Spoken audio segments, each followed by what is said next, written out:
Hello everyone, I am निशा। आज हम most important topic discuss करेंगे, न्यू एजुकेशन पॉलिसी जो 2020 है। New education policy 2020। न्यू क्यों बोला मैंने? क्योंकि अब 2020 में ना जो एजुकेशन पॉलिसी है उसमें थोड़ा सा चेंज आया है। तो अभी तक जो था एजुकेशन पॉलिसी में 3 टाइम्स चेंज हो चुका है।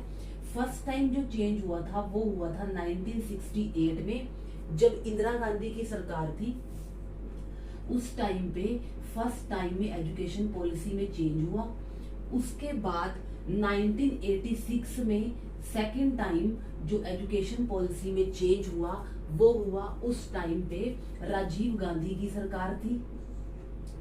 अब थर्ड टाइम 2020 में एजुकेशन पॉलिसी में चेंज हुआ जब नरेंद्र मोदी, जो कि इस टाइम पे हमारे इंडिया के पीएम हैं, उनकी टाइम में थर्ड टाइम एजुकेशन पॉलिसी में चेंज हुआ है।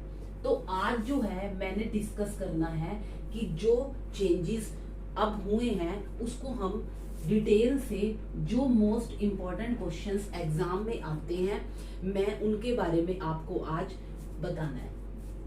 तो फर्स्ट टाइम 1968 में, सेकंड टाइम 1986 में और थर्ड टाइम 2020 में। अभी हम डिस्कस करेंगे 2020 की जो एजुकेशन पॉलिसी है उसमें क्या क्या चेंजेस आए। सबसे पहला पॉइंट इसमें नोट डाउन करेंगे कि ये जो चेंजेस आए ये किस कमेटी की सिफारिश पर आए। ये जो चेंजेस आए ये आए कस्तूरी रंजन कमेटी की सिफारिश पर ये न्यू एजुकेशन पॉलिसी में चेंजेस आए हैं। उसके बाद ये जो कस्तूरी रंजन जो कमेटी है ये खुद 2016 में बनी थी और 2020 में इसने सुजेशन दिया न्यू एजुकेशन पॉलिसी के बारे में। उसके बाद इसमें सेकंड पॉइंट नोट डाउन करेंगे कि पहले जो पैटर्न चलता था 10th + 2, इस क्राइटेरिया पर जो एजुकेशन पॉलिसी थी बेस थी। लेकिन अब जो है न्यू क्राइटेरिया डिसाइड किया गया 5 + 3 + 3 + 4। अब इनका मीनिंग क्या है? 5 + 3 + 3 + 4। पहले 10th + 2 में क्या था? 10th तक पढ़ाई, उसके बाद 11वीं और 12वीं। लेकिन अब ये 5 3 + 3 + 4 में क्या है? इसमें हम देखेंगे कि ये जो 4 है, इस 4 में 9th to 12th करेंगे, यानी 9th, 10th, 11th और +2। इन 3 सालों में की जाएगी 6 to 8, यानी 6th, 7th और 8th। और इन 3 सालों में की जाएगी 3 to 5, यानी कि 3rd, 4th और 5th। उसके बाद जो ये 5 साल हैं, इस 3 साल में प्लेवे, 3 ईयर प्लेवे और फर्स्ट एंड सेकंड हो गए हमारे 5 साल, 3 साल 3 to 5th, 3 6 to 8th और 4th में 9 to 12th। तो अब इनमें क्या क्या सिखाया जाएगा? जो पहले 5 साल होंगे उसमें बच्चों की नींव पक्की की जाएगी, यानी कि नींव की फाउंडेशन की जाएगी, नींव को मजबूत किया जाएगा। यानी हर चीज इसमें बच्चों को छोटे लेवल से ही बेसिक से सिखाई जाएगी। उसके बाद इन 3 सालों में बच्चों को जो सब्जेक्ट है उससे परिचित कराया जाएगा, विषय से परिचित कराया जाएगा।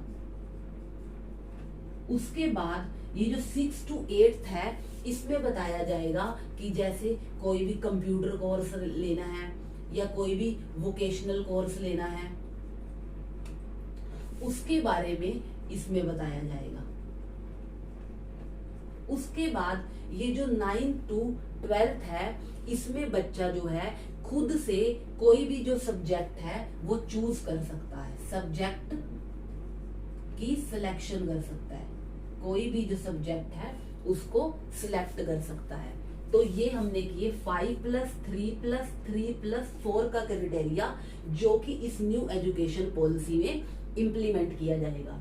उसके बाद इसमें एक और मोस्ट पॉइंट हम क्या डिस्कस करेंगे, थर्ड पॉइंट इसमें आप नोट डाउन करना कि इसमें ना अब एक शिक्षा मंत्रालय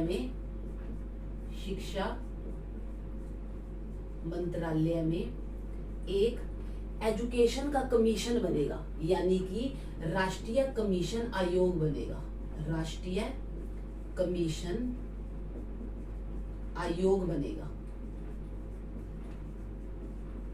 ये जो बनेगा इसकी जो अध्यक्षता करेगा वो कौन करेंगे, पीएम करेंगे। ये मोस्ट इंपॉर्टेंट पॉइंट है क्योंकि जो है ये शिक्षा मंत्रालय में बनेगा ये आयोग, जिसकी अध्यक्षता पीएम करेंगे। और इसमें एक और पॉइंट ऐड हुआ, पहले हमारा एक एचआरडी मंत्रालय होता था, एचआरडी यानी कि ह्यूमन रिसोर्स डेवलपमेंट। ये वाली मिनिस्ट्री का नाम बदलकर अब एजुकेशन मिनिस्ट्री कर दिया है, एजुकेशन मंत्रालय कर दिया है।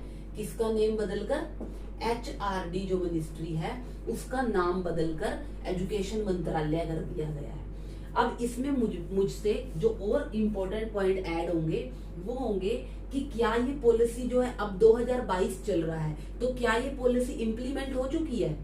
अभी जो है क्वेश्चन कि जो कर्नाटक है, कर्नाटक जो है वो पहली स्टेट है जो कि इस न्यू एजुकेशन पॉलिसी को पूरी तरह से एक्सेप्टेंस दे चुकी है, लेकिन उत्तराखंड जो है वो पहली ऐसी स्टेट है जिसने अभी केवल प्री लेवल पे न्यू एजुकेशन पॉलिसी को इम्प्लीमेंटेशन करना शुरू कर दिया है। तो आज की क्लास में मैंने क्या बताया, जो भी इंपॉर्टेंट कंसेप्ट थे न्यू एजुकेशन पॉलिसी 2020 से रिलेटेड। एक पॉइंट और मेरे माइंड में आया कि अभी तक क्या होता था कि मान लो कि +2 हो गई, +2 के बाद मान लो बीए में एडमिशन लिया, बीए का 1 साल करने के बाद क्या हुआ, किसी कारणवश पढ़ाई छोड़नी पड़ गई, तो अगर मैंने उसके बाद कहीं पे जॉब ट्राई करनी है तो हम क्या कहते थे कि मैंने +2 कर रखी है।